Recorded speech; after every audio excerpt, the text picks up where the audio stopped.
I realized I never made a video about this. A few months ago, I bought this Jimmy for snow plowing.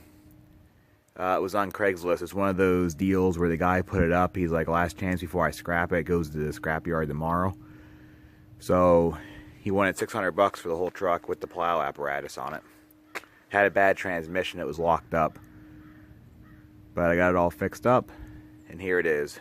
Wasn't that exciting, so I wasn't really keeping anyone updated on it. Because it's just kind of a rusty Blazer Jimmy here. But here's what's kind of weird about it. So, you notice it has like dogfish hubcaps with the lockouts through them. This thing is like a stripped truck. Normally, from my experience, Blazers and Jimmys are pretty loaded. This thing has rubber floor mat, like no options. It has automatic and a radio, and that's about it. Those are the plow controls. Don't mind my junk from me plowing with it. You'll notice the back seat's different color.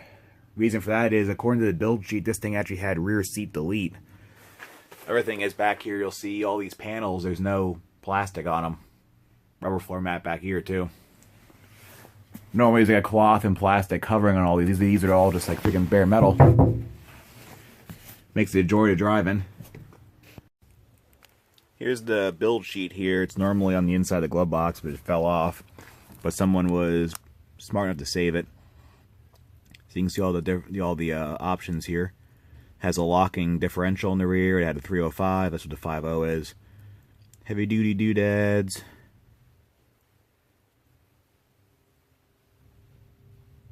So yeah, there's all that stuff. If anyone's curious about it.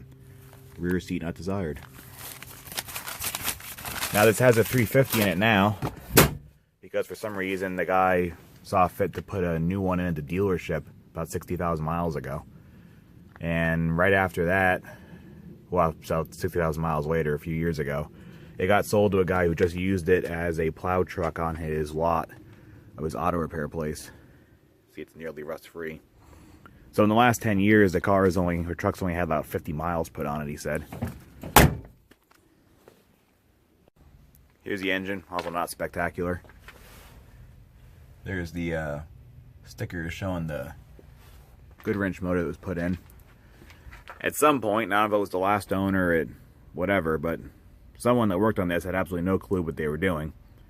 I was staring at it one day and I noticed that the fan, which you also note they pulled out the clutch fan that should have and put on just a direct drive fan, so it kind of sounds like a helicopter. But anyway, they had it on backwards. So it was, in theory, blowing this way, but really, these fins are only designed to pull air one way, so it was just kind of creating turbulence, not doing anything. Somehow the truck never overheated. It's been like that for years. You actually can tell because how the paint's worn off the trailing edge of the fin. So I turned that around. The truck's a little quieter. It still makes a racket. And all these vacuum lines for all the emissions junk are all running properly. I just fixed some of them because the truck ran like garbage the night I had it out plowing. It was all loading up and carrying on. And they just have vacuum lines looping into each other and going to nowhere. It's just a mess. I have to fix that someday, but not right now. But yeah, I don't know. It's not that exciting of a vehicle. I'll see if it'll start or if it just kind of chugs. Because it needs new battery cables. There we go. I got it running kind of decent. Just stock exhaust. The plow does things. Almost forgot to mention, other thing I did to it, I didn't put the transmission in it. So I got these gnarly freaking snow tires. They're 31-inch. They're Mastercraft Courser or some kind of snow tires. But so far between these tires and the fact this thing has a locking rear in it, I can drive around the snow in two-wheel drive. Put in four-wheel drive to plow it. And the other thing is, too, the transmission is a 700 R4. I had my friend rebuild it. He accidentally bought, like, the death level shift kit for it. So it shifts a little hard, but I guess that's better than nothing.